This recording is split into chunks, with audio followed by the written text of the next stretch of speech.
خلقتني وأنا عبدك وأنا على عهدك ووعدك ما استطعت أعوذ بك من شر ما صنعت أبوء لك بنعمتك علي وأبوء بذنبي فاغفر لي فإنه لا يغفر الذنوب إلا أنت اللهم اجعل في قلبي نورا وفي لساني نورا وفي سمعي نورا وفي بصري نورا ومن فوقي نورا ومن تحتي نورا وعن يميني نورا وعن شمالي نورا ومن أمامي نورا ومن خلفي نورا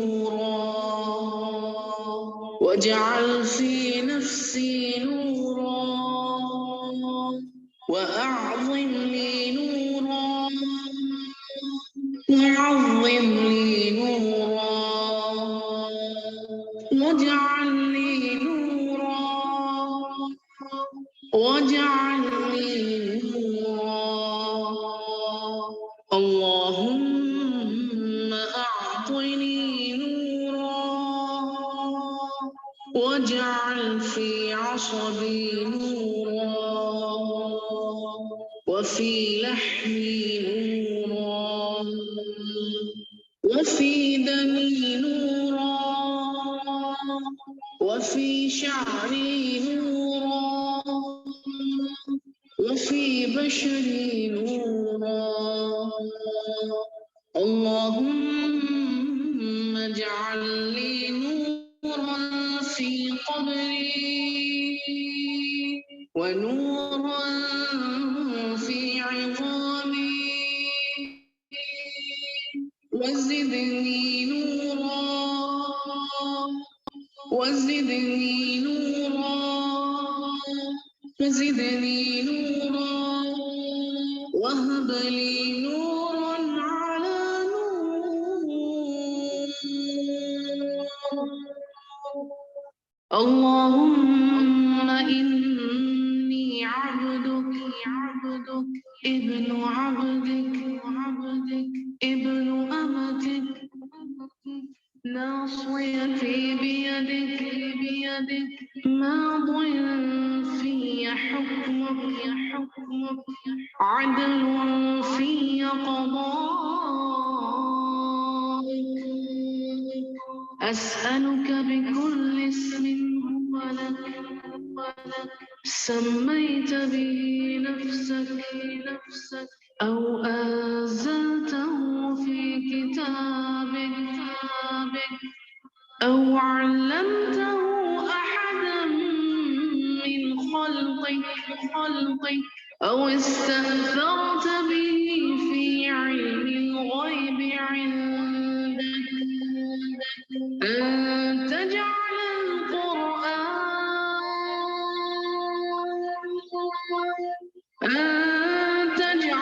القرآن ربيع قلبي ونور صدري وجلاء حزني وذهاب همي أستغفر الله العظيم الذي لا إله إلا هو الحي القيوم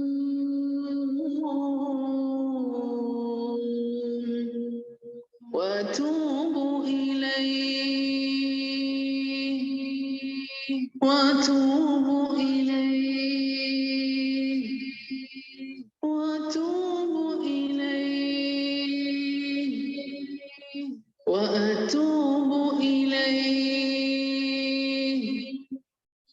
وأتوب إليه. صلى الله على محمد صلى الله عليه وسلم. السلام علیکم ورحمۃ اللہ وبرکاتہ نحمده ونصلی علی رسولہ الکریم اما بعد فاعوذ باللہ من الشیطان الرجیم بسم اللہ الرحمن الرحیم رب اشرح لی صدری ویسر لی امری واحلل عقدۃ من لسانی یفقہوا قولی آمین یا رب۔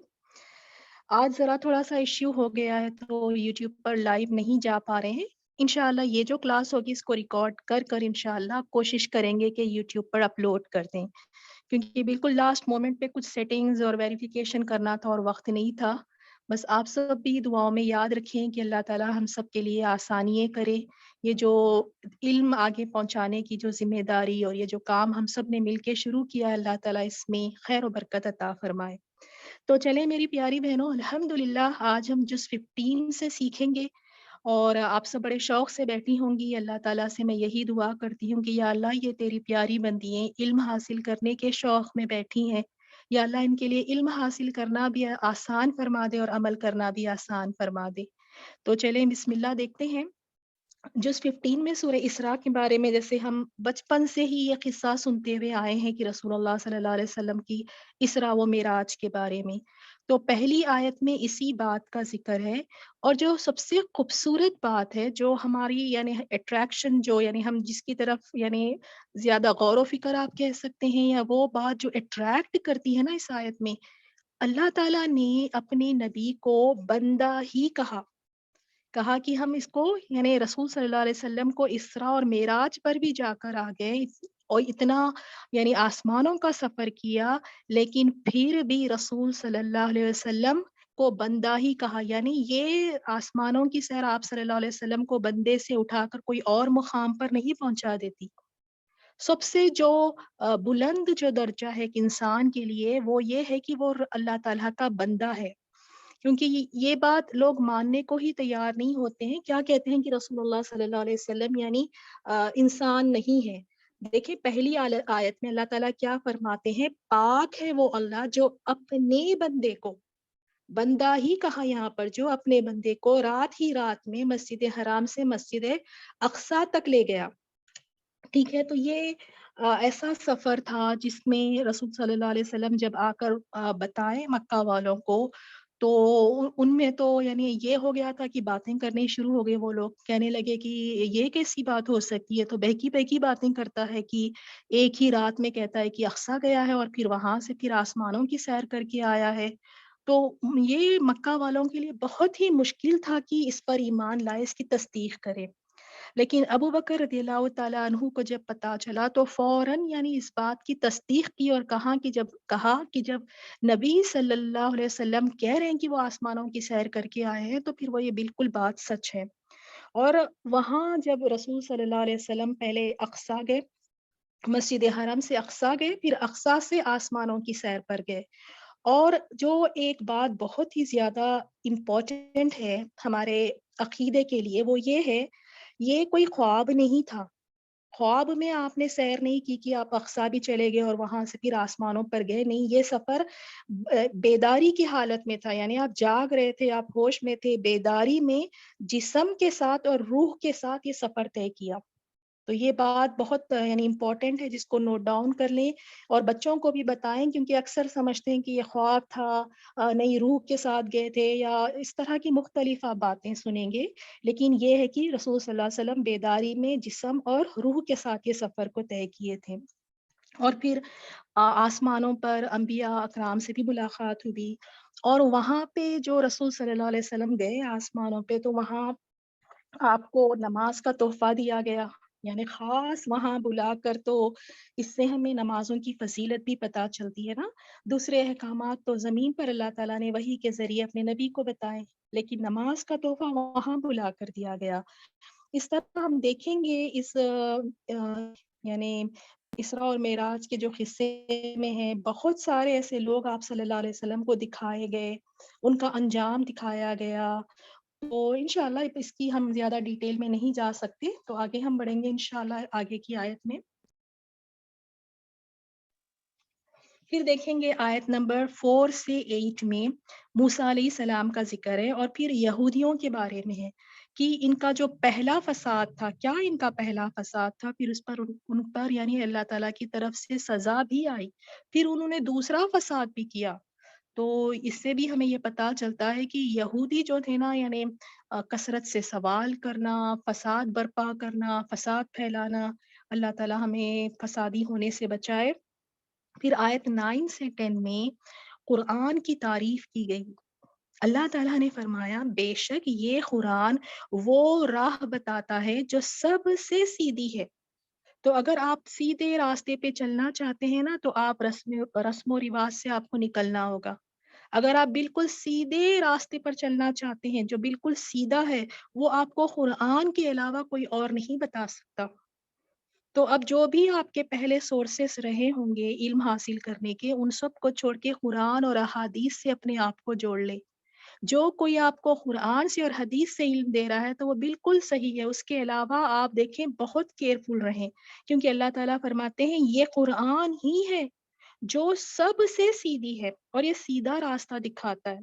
اور پھر فرمایا مومنوں کو بشارت دیتا ہے، یعنی خوشخبری دیتا ہے، جو نیک کام کرتے ہیں یقیناً ان کے لیے بہت بڑا اجر ہے۔ تو جو بھی آپ نے عبادات کرنی ہے، جیسے خاندان میں آپ رسم و رواج دیکھتے ہیں نا، ایک تو شادی بیاہوں میں بھی دیکھ لیں آپ، مایو بٹھایا جاتا ہے، پتہ نہیں ہلدی کھیلی جاتی ہے، اور وہ 5 جمعہ گییں بھی کچھ ہوتی ہیں جو ہر 5 یعنی نئی اگر شادی ہوئی ہے تو 5 جمعہ تک کوئی ایک خاص انتظام کیا جاتا ہے۔ اسی طرح مرنے پہ بھی بہت سارے ایسے رسم و رواج ہے جو ثواب کی نیت سے کرتے ہیں۔ تو تھوڑا آپ دیکھ لیں کیا واقعی اس کا حکم رسول اللہ صلی اللہ علیہ وسلم نے دیا بھی ہے کہ نہیں۔ تو قرآن سے اپنے آپ کو جوڑ لیں، پھر آپ خود دیکھیں گی کہ آپ کی زندگیاں کتنی بدل گئی ہیں۔ آپ خود محسوس کریں گی کہ کتنے گمراہیوں سے، اندھیروں سے نکل کر آپ روشنی کی طرف آ رہی ہیں۔ پھر آیت 11 میں انسان کی جلد بازی کا ذکر ہے۔ انسان نا بڑا ہی جلد باز ہے، صبر سے کام ہی نہیں لیتا، حوصلہ نہیں، ذرا کچھ ہو تو ایک دم سے یعنی لڑکھڑا جانا، بلک جانا، ایک دم سے اریٹیٹ ہو جانا۔ تو اللہ تعالیٰ نے فرمایا انسان کی یہ جلد بازی کی وجہ سے کئی بار وہ اپنے لیے خود بد دعا کر لیتا ہے، اور وہ جلد بازی میں اسے یہ بھی نہیں پتا ہوتا کہ وہ کیا کہہ رہا ہے، وہ کیا کر رہا ہے۔ تو وہ اپنی زندگیوں میں ایک ٹھہراو لے کر آئے، کوئی بھی سچویشن کو دیکھ کر ایک دم سے پینک نہ ہو، جلد بازی کسی میں نہ کریں۔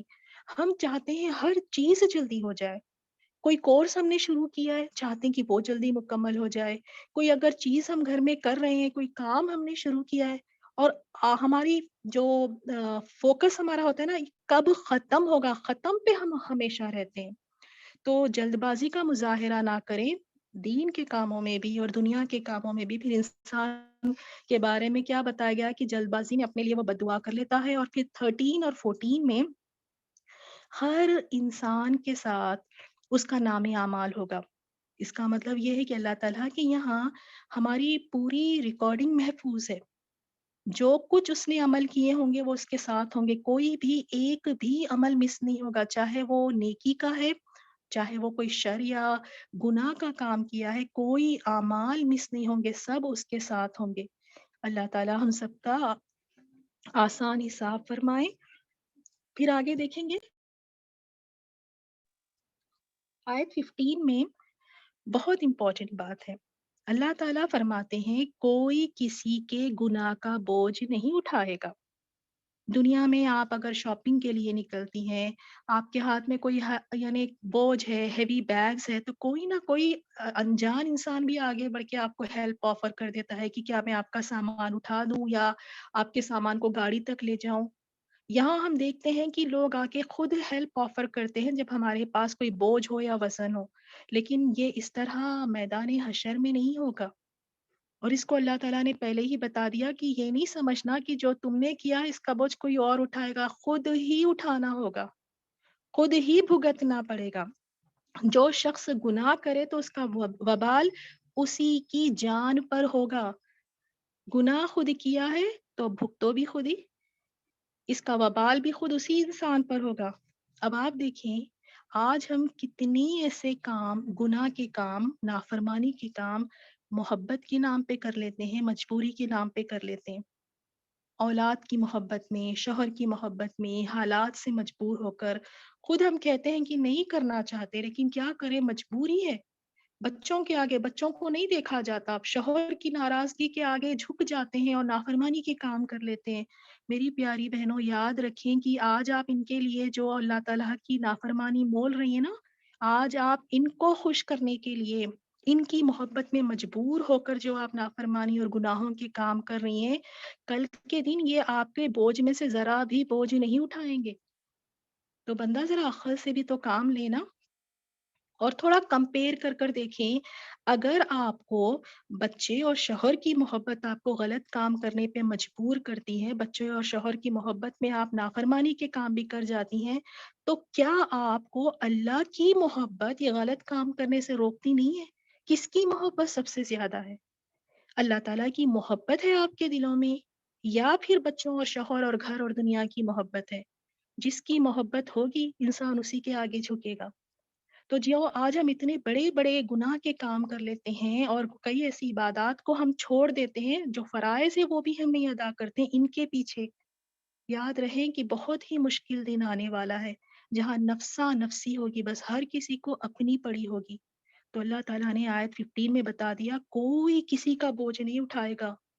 تو کوشش کریں کہ ایسے اعمال ہی نہ کریں کہ وہاں پر اتنا بڑا بوجھ بن جائے کہ اس سے جو اٹھایا ہی نہ اٹھایا جائے ہم سے۔ تو نیکیوں میں دوڑ لگائیں، اور جہاں اللہ تعالیٰ کی نافرمانی کی بات آ جائے تو وہاں معذرت کر لیں، سوری کہیں، چاہے اولاد ہو، چاہے دوست ہو، چاہے ماں باپ ہو، شوہر ہو، کہو کہ نہیں، آپ کی محبت سے اوپر اللہ تعالیٰ کی محبت ہے، میرے رب نے اس کو منع کیا ہے، اب آپ ناراض ہوتے ہیں، مجھے نہیں اس کی کوئی فکر، کیونکہ میں اپنے رب کو نہیں ناراض کرنا چاہتی۔ یاد رہیں کہ دنیا اگر آپ سے روٹ جاتی ہے، دنیا آپ سے ناراض ہوتی ہے تو ہونے دے، لیکن رب کبھی ناراض نہ ہو، یہ آپ لوگ ہمیشہ ذہن میں رکھیں، ٹھیک ہے؟ پھر اس کے بعد دیکھتے ہیں آیت 17 میں قریش کو سرزنش کی گئی ہے، ان کو بتایا گیا ہے کہ تم جو ایمان نہیں لاتے، تو اس پہ بتایا گیا کہ ذرا پچھلی قوموں کی طرف دیکھو کہ اللہ نے پچھلی قوموں کو کیسے ہلاک کیا۔ آج تم ماننے کے لیے تیار نہیں ہو تو پہلے کی قوموں کی طرف دیکھ لو۔ تو ہم بھی جب بہت اکڑ کے چلتے ہیں، جب ہم دنیا کے پیچھے دوڑ بھاگ رہے ہیں، تو تھوڑا سا رک کر دیکھیں کہ پہلے کی قوموں کا کیا حشر ہوا، اللہ تعالیٰ نے کس طرح ان کو ہلاک کیا۔ پھر 21 میں جنت اور جہنم کا ذکر ہے۔ پھر آگے دیکھیں گے آیت، ٹھیک ہے، آیت ہم 4 تو نہیں ہے اس میں، آیت میں ہم دیکھیں گے جہاں پر آئی تھنک اٹس 20 یا 21 آیت سے شروع ہوتی ہیں، جہاں اللہ سبحانہ و تعالیٰ نے کچھ وصیتیں کی ہیں، کچھ نصیحت دی ہیں، وہ کام بتائے ہیں جو بہت ہی برے ہیں، جو خاص طور پہ اللہ تعالیٰ کو سخت ناپسند ہے، اللہ تعالیٰ کو سخت ناپسند ہے، اور وہ آلموسٹ آپ دیکھیں گے 13 یا 14 کے قریب ایسے کام اللہ تعالیٰ نے منشن کیے ہیں ان آیات میں جو نہیں پسند ہے اللہ تعالیٰ کو۔ تو چلیں کاپی پینسل ساتھ میں لیں، اور یہ 14 پوائنٹس میں سے اپنے آپ کو پوائنٹس دے کر دیکھیں کہ ایسے کون سے کام ہیں جو اللہ تعالیٰ کو ناپسند ہے، لیکن پھر بھی میں ایسے کر رہی ہوں، ٹھیک ہے؟ تو دیکھ لیتے ہیں، پہلے انہی میں سے ہم ایک آیت کی تلاوت سن لیتے ہیں، کیونکہ یہ جو 14 پوائنٹس مینشن کیے گئے ہیں جو اللہ تعالیٰ کو ناپسند ہے، اسی میں سے آج کی ہماری آیت بھی ہے جس پہ ہم غور و فکر کریں گے۔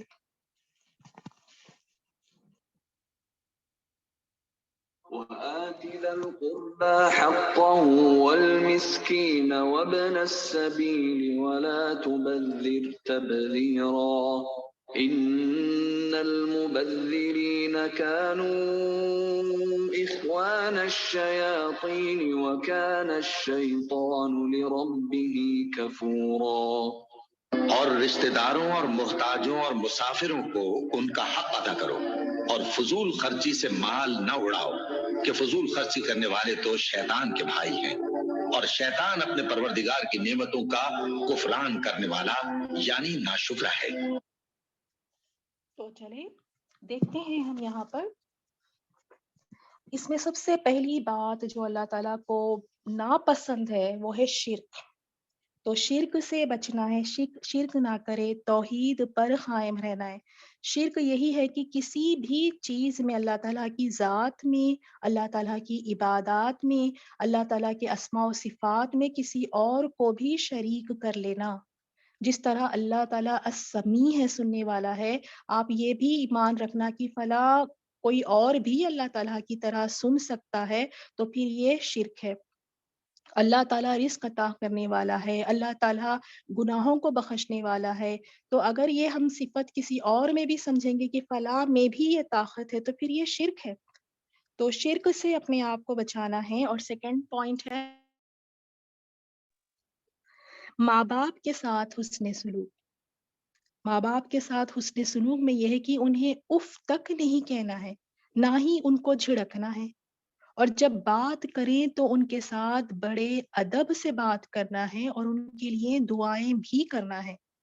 اب تو ہم کافی بڑے ہو گئے ہیں، خود ہم ماں بن گئے ہیں، ہماری خود کی اولاد ہے، لیکن ذرا پیچھے جائیں، اپنی اس عمر کو یاد کریں، اس ایج کو یاد کریں جہاں آپ 16-17 سال کی تھی، جوان تھی اس وقت پہ۔ اس وقت ماں باپ کے ساتھ آپ کا رویہ کس طرح تھا؟ اگر ماں باپ آپ کے حیات ہے تو آپ کے پاس موقع ہے کہ آپ ان سے معافی ضرور مانگیں اور کہیں کہ جو کچھ میں نے آپ کے ساتھ بدتمیزی کی ہے، آپ کی نافرمانی کی ہے، تو آپ دونوں مجھے معاف کر دیں۔ اگر ماں باپ حیات ہے تو ضرور ان سے معافی مانگ لیں، اور جن کے نہیں ہیں تو پھر وہ اپنے ماں باپ کے حق میں خوب ساری دعائیں کریں اور ان کے لیے اللہ تعالیٰ سے مغفرت مانگیں، ان کے لیے درجات کی بلندی کی دعائیں کریں، کیونکہ جہاں اللہ تعالیٰ نے اپنا ذکر کیا ہے نا، فوراً ماں باپ کا ذکر ہی ساتھ آیا ہے۔ اور اپنی اولاد کو بھی سکھائیں۔ دیکھیں، جب آپ اپنی ماں باپ کے ساتھ حسن سلوک کریں گے تو آپ کی اولاد آپ کو دیکھ کر سیکھیں گی کہ ماں باپ کے ساتھ کس طرح حسن سلوک کیا جاتا ہے۔ اور پھر رسول اللہ صلی اللہ علیہ وسلم کی اس حدیث سے بھی بڑا ڈر لگتا ہے۔ آپ نے فرمایا کہ ناک خاک آلود ہو 3 مرتبہ، یعنی وہ شخص ہلاک ہو، برباد ہو، ناک اس کی خاک آلود ہو، 3 مرتبہ فرمایا۔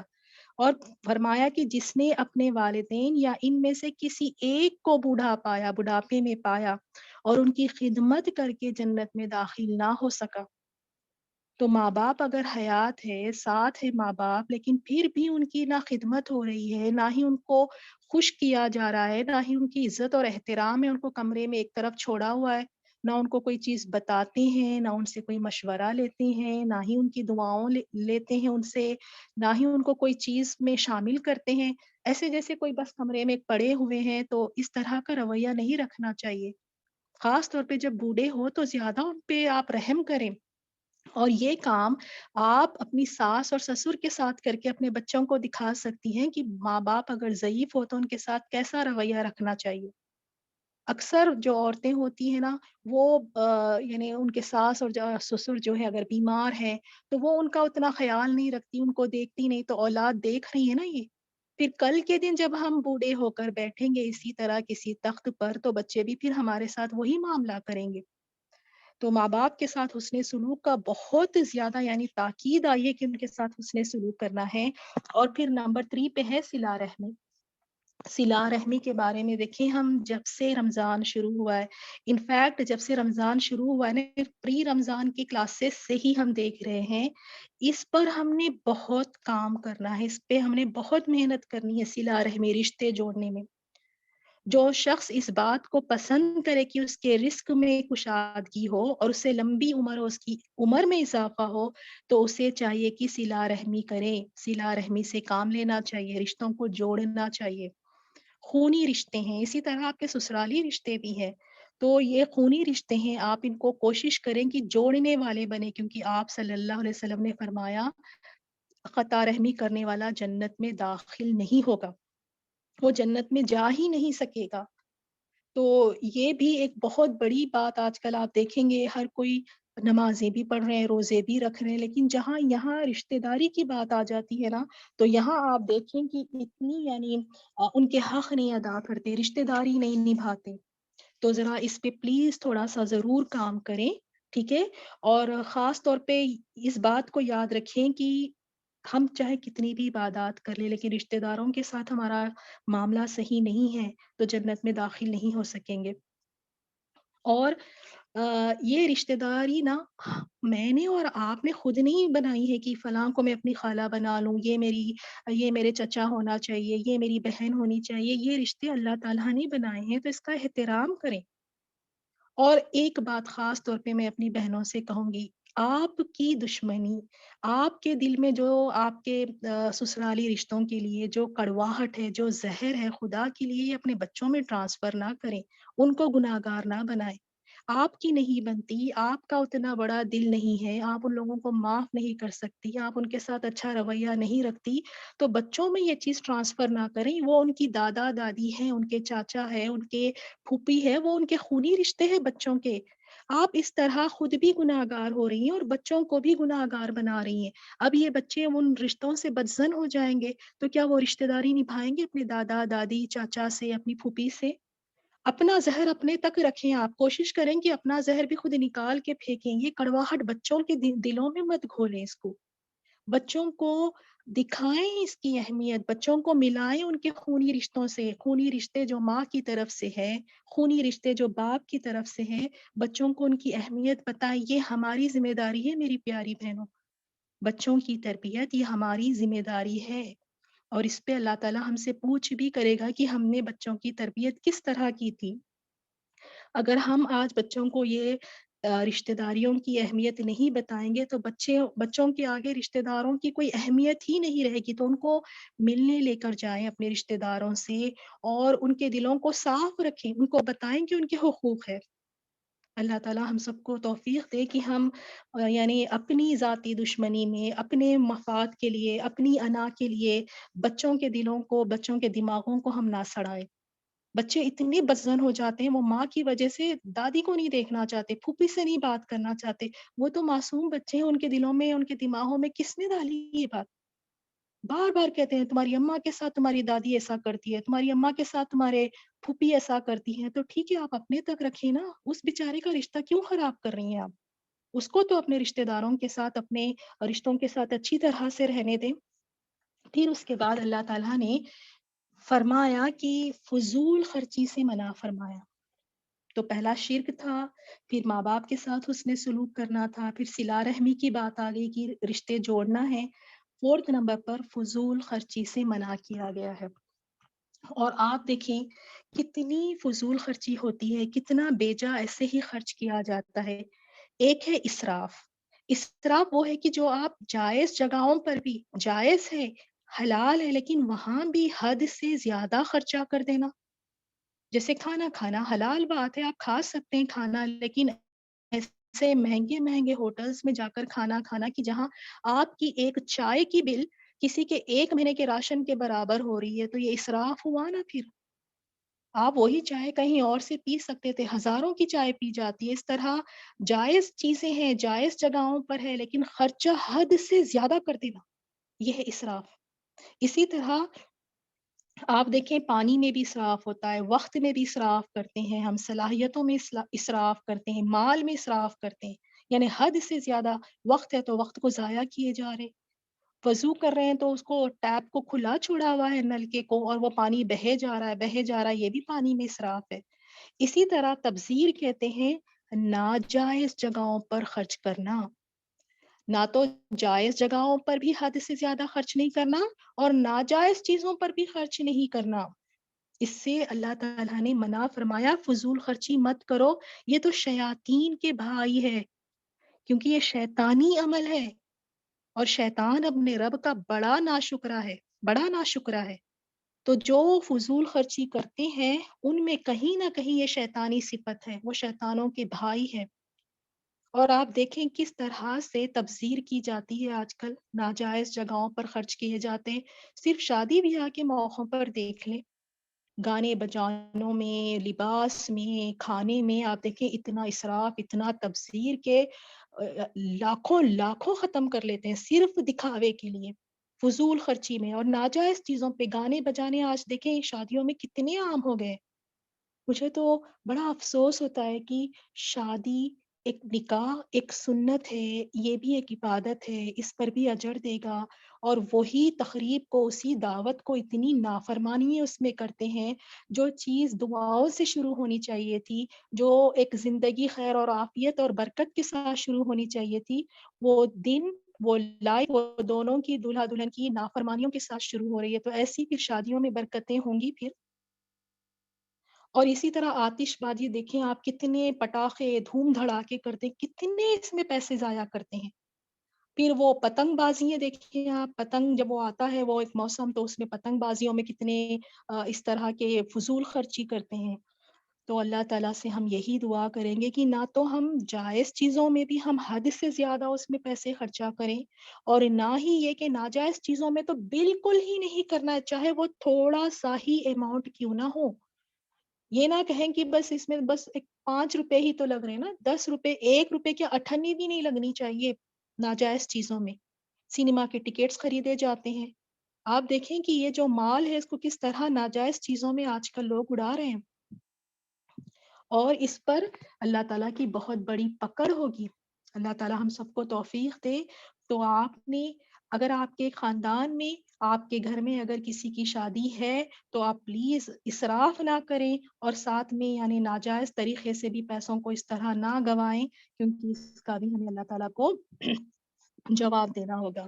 اور پھر نیکسٹ آیت میں دیکھیں، پوائنٹ نمبر 5 میں اللہ تعالیٰ نے کہا خرچ جب کرو نا تو بڑے میانہ روی سے کرو، یعنی ایک اعتدال کے ساتھ کرو. اس طرح بھی نہیں کرو کہ سب کچھ لٹا دو، سب کچھ خرچ کر کے خالی ہاتھ بیٹھ جاؤ، اور ایسے بھی نہیں کرو کہ سب جمع جمع کے کنجوسی سے کام لے رہے ہیں، بخل سے کام لے رہے ہیں، کہ بس پیسے کو بچا کے رکھا ہے، نہ اہل و عیال پہ خرچہ کر رہے ہیں، نہ ٹھیک سے کھاتے ہیں، نہ ٹھیک سے پہنتے ہیں، بس پیسوں کو بچانے میں لگے.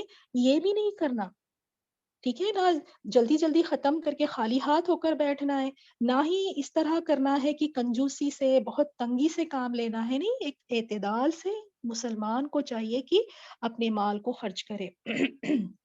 اور پھر آگے ہم دیکھیں گے پوائنٹ نمبر 6، اولاد کو قتل نہ کرو غریبی کی ڈر سے. پھر 7 پر زنا کے قریب نہ جاؤ. اور آج زنا اتنا عام ہو گیا، اللہ تعالیٰ ہماری بیٹیوں کو، ہمارے بیٹوں کو اللہ تعالیٰ محفوظ رکھے اس چیز سے. اور میں کل ایک میسیج پڑھ رہی تھی جس میں خاص طور پہ مشرکینوں کا کام چل رہا ہے کہ کس طرح مسلمان بیٹیوں کو، لڑکیوں کو یعنی اٹریکٹ کر کے ان سے شادی کر کے ان کے دین کو بدلا جائے. یہ ایک پوری مہم چل رہی ہے. اللہ تعالیٰ ہماری بیٹیوں کی حفاظت فرمائے، اور ان کی سنا ہے کہ ٹریننگ تک بھی ہو رہی ہے کہ کس طرح مسلمان بچیوں کو پھانسا جائے، کس طرح ان کو عشق محبت میں یعنی اس طرح کی باتیں کر کے ان کو اپنی طرف کر کے پھر نکاح کر کے ان کے ریلیجن کو چینج کیا جائے. بہت یہ کام ہو رہا ہے. تو اگر آپ کے گھر میں جوان بیٹی ہیں تو ضرور، بیٹا ہے، بیٹیاں ہیں نا، تو خاص طور پہ ذرا ان کو اس کی تعلیم دیں. یہاں ہم بڑے شرم و حیا سے کام لیتے ہیں، یہاں ہم اپنی بیٹیوں سے بات کرنے میں شرماتے ہیں. جہاں ریئلی ضرورت ہے بات کرنے کی وہاں شرما کر ہم بیٹھ جاتے ہیں، اور جہاں ریئلی شرمانا چاہیے، شرم و حیا سے کام لینا چاہیے، وہاں ہم بڑے بے شرمی سے کام کرتے ہیں. تو زنا کے قریب بھی نہیں جانے کا حکم ہے.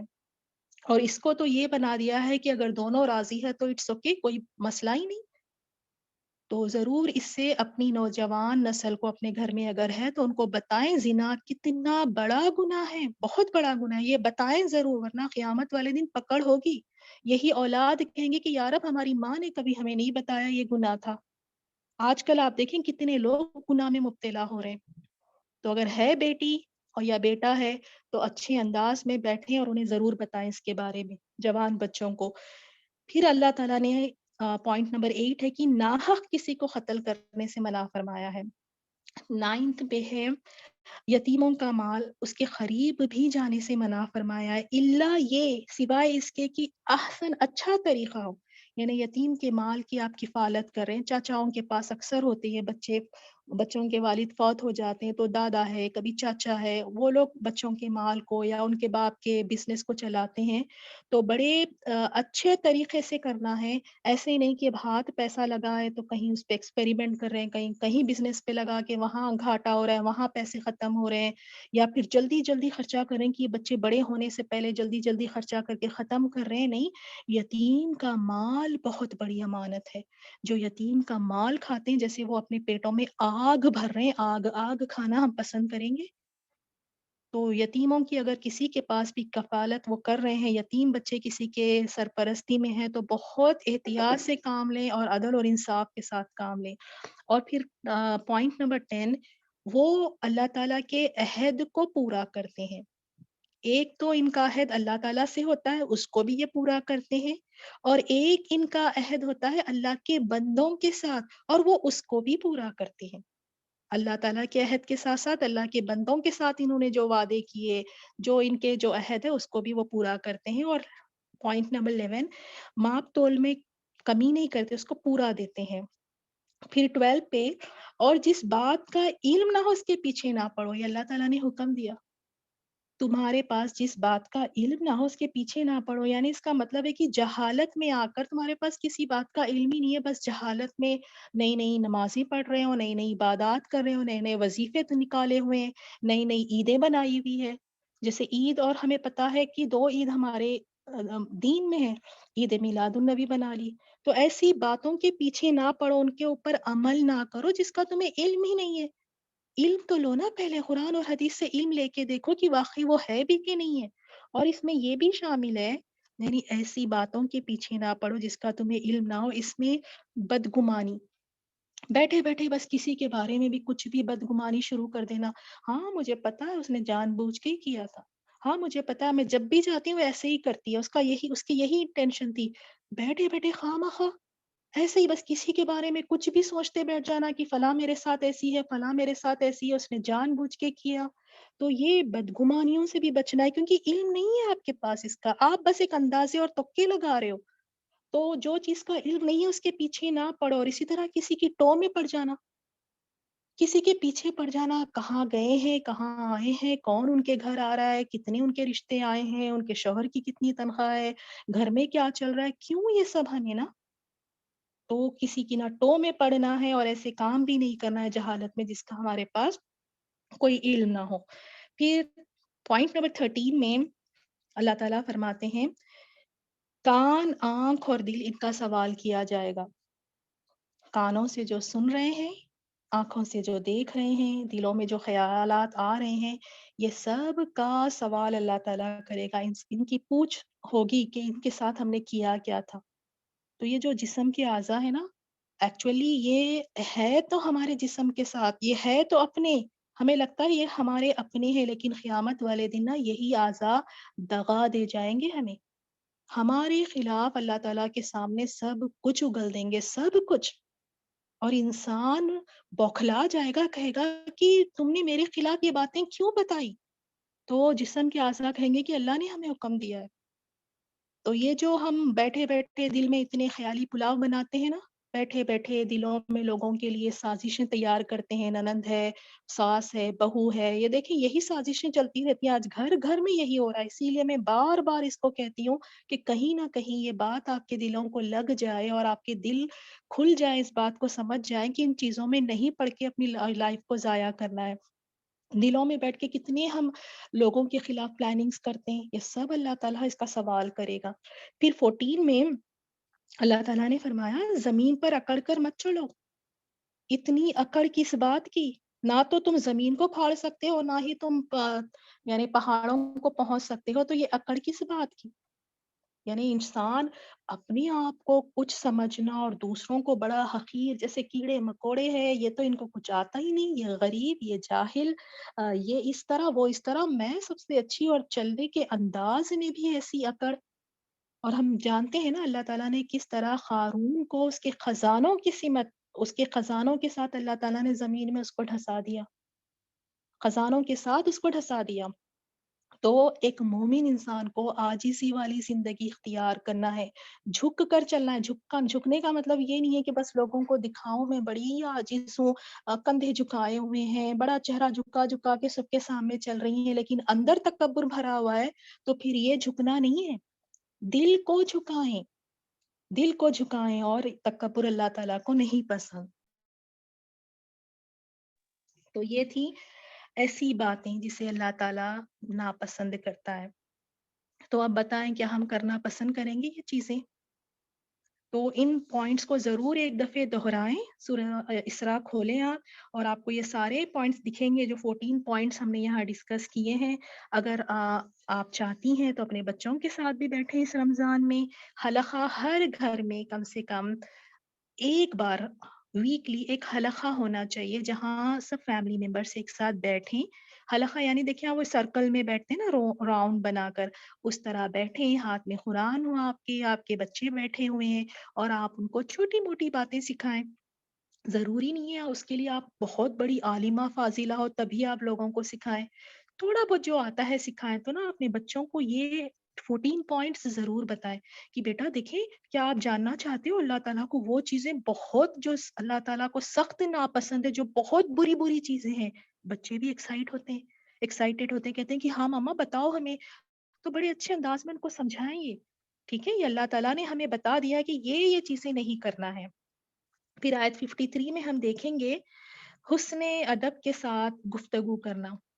جب آپ بات بھی کسی سے کر رہے ہو، ویسے ہی میں اس کے آداب میں بتا رہی ہوں کہ آپ لوگوں کے ساتھ جب بات کریں تو آپ کی بات میں ان کے لیے ایک محبت، ایک عزت، ان کو محسوس ہونا چاہیے کہ آپ ان کی ایک ویل وشر ہے، آپ ان کی خیر چاہتی ہیں، اور اچھی طریقے سے بات کریں، اور باتوں میں کبھی طنز نہ ہو۔ کچھ خواتین ہنسی ہنسی میں، مذاق مذاق میں اتنی بڑی بڑی باتیں کر کے نکل جاتی ہیں، یعنی بات چھوٹی سی ہوتی ہے لیکن ایسا چبھنے والا کوئی ایک جملہ کہہ دیتی ہیں کہ سامنے والا انسان یعنی بالکل پریشان ہو جاتا ہے کہ یہ اس نے مجھے کہہ کیا دیا ہے، اور وہ جو کہنے والے کو احساس بھی نہیں ہوتا۔ اگر آپ میں یہ والی چالاکی ہے نا تو پلیز چھوڑ دیں، باتوں باتوں میں لوگوں کو چار سنا کے نکلنے کی اگر یہ عادت ہے نا تو خدا کے لیے نہ کرے، اللہ کے لیے نہ کرے پلیز۔ ایسے الفاظ سے بہتر ہے کہ انسان خاموشی بیٹھے، کہ جب منہ کھلتا ہے تو لوگوں کو چھلنی کر دیتے ہیں۔ اگر ایسا آپ کا مزاج ہے تو اس کو پلیز بدل لیں۔ بہتر ہے کہ خاموش بیٹھیں۔ اگر آپ کسی کے لیے خیر نہیں بول سکتی، کچھ اچھا نہیں کہہ سکتی نا، تو ان کے دل کو بھی نہ دکھائیں، یہ اللہ کے بندے ہیں۔ پھر اللہ تعالیٰ انتقام لے گا، یہ نہیں سمجھنا کہ یہ ایسے ہی ہے، ان کے اوپر کوئی نہیں ہے، یہ اللہ کے بندے، اللہ اپنے سب بندوں سے محبت کرتا ہے، پھر اللہ انصاف دلائے گا۔ تو اسی لیے بہت ڈرتے رہیں، یہ نہ سوچے کہ یہ تو بڑی کمزور سی ہے، اس کو میں جو مرضی کہوں، کون مجھ سے پوچھنے والا ہے، وہ تو میرے انڈر ہے، میں اس کو جو مرضی کروں، کون مجھ سے آ کے پوچھنے والا ہے۔ نہیں، پوچھنے والا ہے، اللہ تعالیٰ دیکھ بھی رہا ہے۔ تو اپنی باتوں کو بہت خوبصورت بنائیں، اس میں طنز نہ شامل ہو، لوگوں کو ذلیل اور حقیر نہ سمجھیں۔ پھر 56 سے 57 میں ہے کہ مشرکوں کے معبود نہ تو نفع دے سکتے ہیں، نہ ہی نقصان دینے کی قدرت رکھتے ہیں۔ اور آج بھی جو مسلمان در در ٹھوکر کھاتے پھر رہے ہیں، جتنوں کے پیچھے جا رہے ہیں دعائیں مانگنے کے لیے، ان سے مانگتے ہیں، وہ تو نہ نقصان کر سکتے ہیں ان کا، نہ کچھ فائدہ دے سکتے ہیں، یہ تو اللہ تعالیٰ عطا فرماتا ہے۔ پھر اس کے بعد ہم دیکھیں گے 61 سے 65 میں آدم علیہ السلام اور پھر ابلیس کا قصہ پھر دوبارہ آ گیا۔ اب تک ہم نے کتنی مرتبہ دیکھا ہے نا، یہ قصے کو کتنی بار دہرایا گیا ہے۔ کیوں دہرایا گیا؟ کیونکہ وہ ابلیسی رویہ ہم میں نہ آئے۔ یہ بات ہم نے یاد رکھنا ہے کہ ابلیسی رویہ کیا؟ تکبر سب سے پہلی چیز، کہ میں بڑا ہوں، میں کچھ ہوں، تو وہ تکبر نہیں آنا چاہیے۔ اور تکبر یہ بھی ہے کہ حق کو دیکھ کر پتا ہے یہ کوئی چیز صحیح ہے پھر بھی انکار کرنا اپنی انا میں اور اکڑ میں۔ تو اور پھر اس کے بعد انہی آیات میں شیطان کے ہتھ کنڈے بتائے گئے ہیں، اس کے بہت ہتھ کنڈے ہوتے ہیں، بہت جالیں پھینکتا ہے، ایک میں نہیں پھنستی آپ تو اس کے پاس دوسرا جال تیار رہتا ہے۔ اگر آپ اس سے بھی بچ نکلتی ہیں اللہ تعالیٰ کی توفیق سے تو اس کے پاس تیسرا جال ریڈی ہے، ٹریپ کرنے کے اس کے پاس بہت سارے طریقے ہیں۔ اللہ تعالیٰ اس سے ہماری حفاظت فرمائے، اور اس کے لشکروں کا ذکر ہے۔ اور پھر اللہ تعالیٰ نے فرمایا اس کے وعدے سراسر دھوکا ہے۔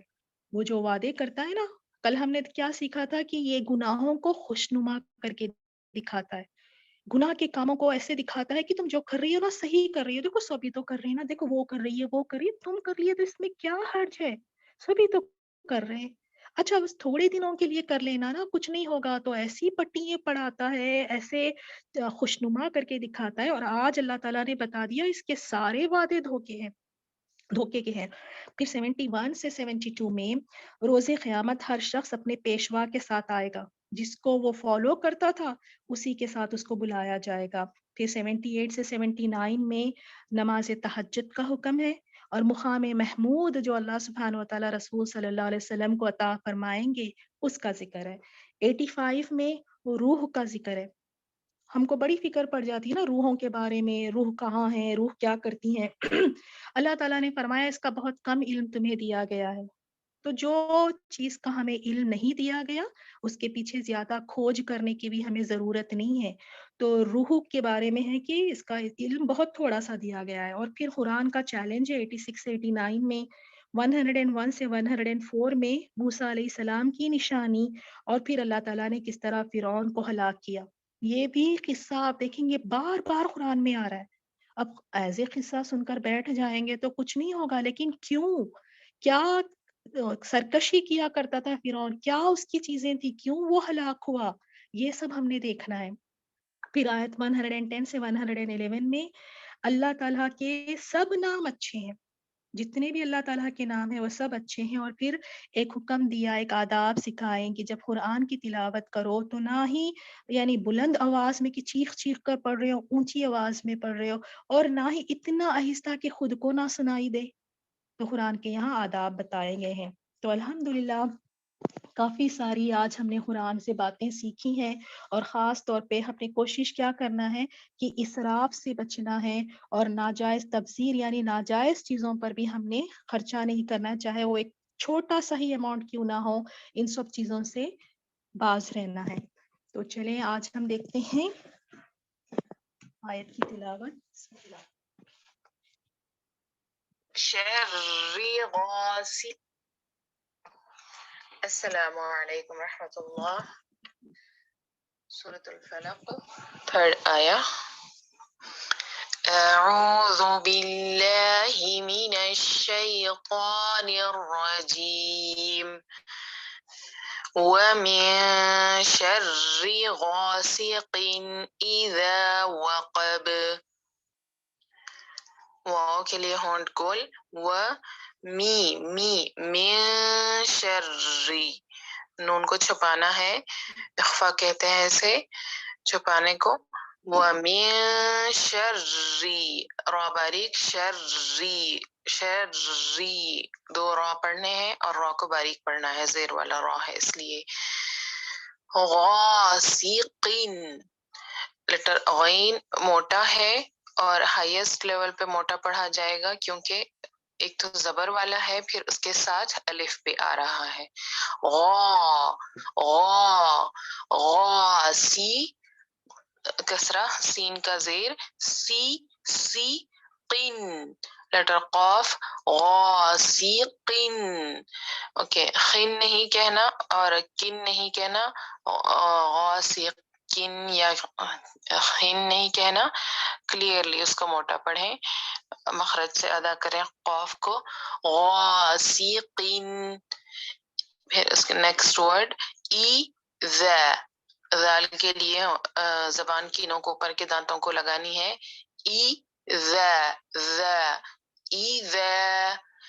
و لیٹر واو، وقب، با پر قلقلہ کرنا ہے، بند نہیں کر دینا، با کی آواز کو وقب اس طرح نہیں پڑھنا، اور وخب بھی نہیں پڑھنا، لیٹر قاف کا پروناؤنسیشن پراپر کرنا ہے، وقب،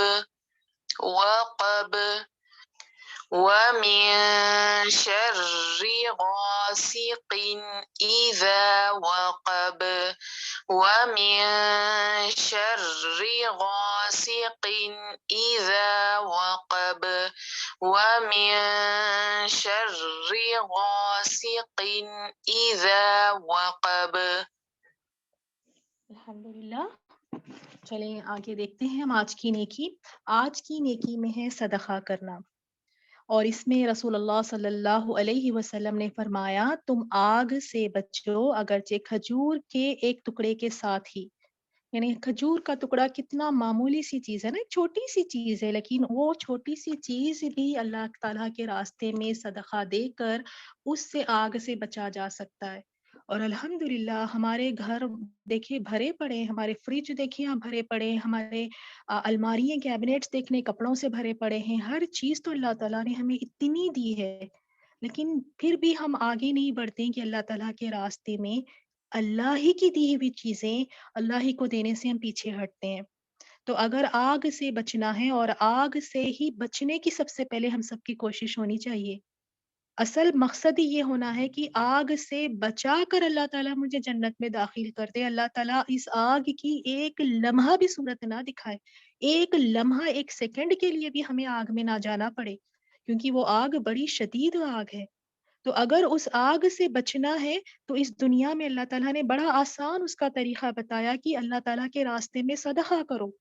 گھر میں اتنے بڑے بڑے دیغ بنتے، دیغ یعنی گھر والوں کے لیے، خود کے لیے بڑے بڑے آپ دیکھیں کہ کھانے پکوان ہوتے ہیں، کیا اس میں سے تھوڑا سا نکال کر کسی کو نہیں دیا جا سکتا؟ اور جس ملک میں ہم رہ رہے ہیں آپ دیکھیں صبح شام گلیوں میں ایسے لوگ آتے ہیں، بھیک مانگنے والے ہوتے ہیں، کوئی سبزی بیچنے کے لیے آتا ہے، کوئی ردی کا یہ اٹھانے والا ہوتا ہے. تو اگر آپ تھوڑا سا کچھ کھانا پیک کر کے پہلے سے ہی رکھ لیں، اور جب بھی آپ دیکھیں گلی میں سے کوئی اس طرح کے ضرورت مند لوگ گزر رہے ہیں تو آپ ان کے ساتھ وہ چیزوں کو شیئر کر سکتے ہیں. اس طرح آپ کے گھر میں بھی خیر و برکت آئے گی اور آگ سے بھی بچیں گے. اور جب بھی آپ یاد رکھیں آپ اپنے گھر کے لیے کچھ خریدنے کے لیے نکلتی ہیں، اگر آپ 100 روپے کا سامان لیتی ہیں تو کم سے کم 1 روپے کی کوئی ایسی چیز لے کے اللہ تعالیٰ کے راستے میں ضرور دیں. اللہ تعالیٰ آپ کی وہ 1 روپے والی چیز بھی قبول فرمائے گا. ہم اتنے تھیلیے بھر بھر کے شاپرز خرید کے لے کر آتے ہیں، اور وہ سب میں اتنی ہماری خود غرضی دیکھیں کہ سب اپنے لیے ہوتا ہے، اس میں سے ایک چھوٹی سی چیز ہم کسی مسکین یا غریب کے لیے نہیں لاتے ہیں ساتھ میں.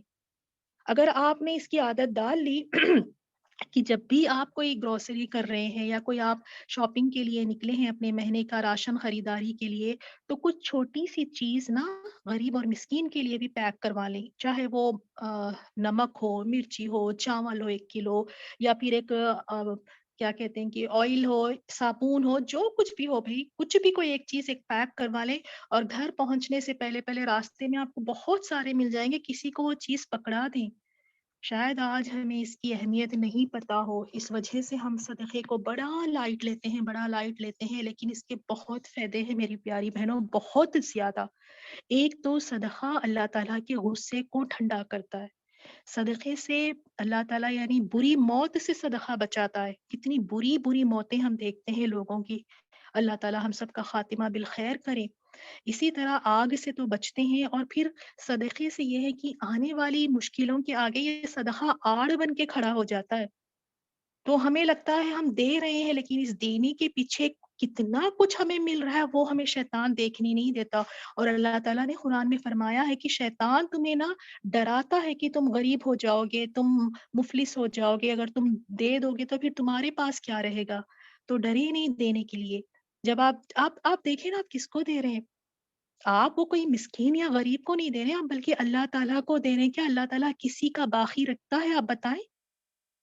وہ تو سارے خزانے اس کے ہاتھ میں ہیں. آپ 1 روپیہ دیں، آپ کو کیا پتا آپ کے لیے وہ کتنے خیر کے دروازے کھول دیں. تو اگر آگ سے بچنا ہے تو چھوٹی موٹی کبھی یہ نہ سمجھے کہ کوئی چیز بڑی چھوٹی ہے، اس کو کیا دوں. شیطان نہ یہیں پہ ہماری ہمتیں کم کر دیتا ہے. آپ دیکھیں گھر میں پکتا ہے کوئی چیز ہم دینا چاہتے ہیں تو فوراً سے کیا خیال آتا ہے، اتنا تھوڑا دیتے ہوئے اچھا نہیں لگے گا، نیکسٹ ٹائم جب بناؤں گی نا تو ذرا زیادہ بنا کے دوں گی، اتنا کم دیتے ہوئے اچھا نہیں لگتا. یہ جو کم دیتے ہوئے اچھا نہیں لگتا نا، یہ شیطان کے وسوسے ہے. کم ہو تھوڑا ہو، دیکھیں کھجور کی بات آئی ہے نا، ایک کھجور یعنی کھجور کتنی چھوٹی سی چیز ہے. تو کبھی صدقہ دینے میں یہ نہیں سوچیں کہ بہت کم ہے، بہت تھوڑا ہے، نیکسٹ دفعے کروں گی، آئندہ کروں گی. نہیں، تھوڑا بھی ہو تو ضرور دیا کرے. اور اگر یہ آپ ایک عادت بنا لیں کہ ڈیلی اگر آپ نے کچھ کرنا ہے تو بھائی واہ، تو یہ تو بڑی اچھی بات ہے. پھر کچھ لوگ ہوتے ہیں کہ ہر دن صدقہ کرتے ہیں، کچھ نہ کچھ ضرور دیتے ہیں. تو اللہ تعالیٰ سے یہی دعا کرتے ہیں کہ اللہ تعالیٰ ہم سب کو آگ سے محفوظ رکھیں اور آج کی دعا میں ہم دیکھتے ہیں اگر کوئی آپ سے یہ کہتے ہیں کہ میں آپ سے اللہ تعالیٰ کے لیے محبت کرتی ہوں، اکثر آپ دیکھیں کہتے ہیں، اور یہ محبتیں واقعی بڑی ہی مخلص محبت ہوتی ہے، جہاں آپ صرف اللہ تعالیٰ کے لیے لوگوں سے محبت کرتی ہیں۔ ورنہ آج کل کچھ محبتیں لوگ اس لیے بھی کرتے ہیں کہ کچھ فائدہ چاہیے یا کوئی ایک اپنی جگہ بنانے کے لیے، لوگ اپنی ذاتی فائدے کے لیے بھی محبتیں کرتے ہیں، لیکن جو خاص اللہ کے لیے محبت ہونا، ایسی محبت پھر عرش کا سایہ بھی ملے گا میدان حشر میں۔ تو کوئی اگر آپ کو کہتے ہیں کہ میں آپ سے اللہ کے لیے میں آپ سے محبت کرتی ہوں، تو آپ نے بھی ان کو جواب میں یہ کہنا ہے احبک الذی احببتنی لہ، وہ بھی تجھ سے محبت کرے جس کے لیے تو نے مجھ سے محبت کی ہے۔ مومن دیکھیں ہمیشہ آگے والے کا شکر گزار ہوتا ہے، اس کے اخلاق بڑے اعلیٰ ہوتے ہیں۔ جب اس سے کوئی کہتے ہیں کہ میں تم سے محبت کرتی ہوں، تو وہ اس کے لیے بھی دعا دیتا ہے، اس میں کنجوسی نہیں کرتا ہے، وہ کہتا ہے کہ پھر تمہیں بھی اللہ تعالیٰ تم سے محبت کرے۔ ٹھیک ہے، تو یہ چھوٹی چھوٹی سی دعائیں ہیں، لیکن اس سے آپ کے اخلاق بہتر ہوں گے، اس سے آپ کے اخلاق اعلیٰ ہوں گے، اور پھر اس میں اجر و ثواب بھی ہے، کیونکہ رسول اللہ صلی اللہ علیہ وسلم کے بتائے ہوئے طریقے ہیں، وہی انہی کے الفاظ ہے۔ تو انشاءاللہ اس دعا کو آپ یاد کریں، اور کبھی آپ نے کہا ہے ایسا کسی کو؟ اگر نہیں کہا ہے تو ضرور کہیں کہ مجھے آپ سے اللہ کے لیے محبت ہے۔ ہم دوسری چیزوں کے لیے بڑا کہہ دیتے ہیں، آپ مجھے بڑی اچھی لگتی ہیں، بڑی پسند آتی ہیں، تو دوسروں سے اللہ تعالیٰ کے لیے بھی محبت کرنا سیکھیں۔